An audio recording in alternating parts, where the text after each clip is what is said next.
আজ একটা নতুন আইটেম করব চিকেনের। তো তার জন্য কি লাগবে, তার জন্য লাগবে হচ্ছে ক্যাপসিকাম, টমেটো আর আলু তো লাগবেই চিকেনের মধ্যে। তারপরে যা যা লাগে পেঁয়াজ, আদা রসুন পেস্ট, মশলা, ধনে জিরে গুঁড়ো, কাশ্মীরি লঙ্কার গুঁড়ো, এগুলো তো লাগছেই। আর গোটা গরম মশলা, তেজপাতা দিয়ে তো ফোড়ন দিয়েছি। আর মেন যেটা লাগবে সেটা হচ্ছে কাজু বাদাম বাটা। এই চিকেনের মেন ইনগ্রিডিয়েন্টস হচ্ছে কাজু বাদাম বাটা।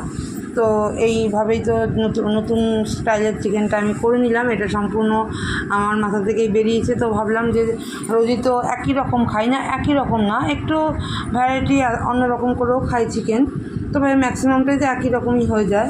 তো চলো তাহলে আজকে একটু অন্যরকম চিকেন করি, করে টেস্ট করে দেখি কীরকম লাগে। নিজের মাথা থেকে বার করেছি সম্পূর্ণটাই।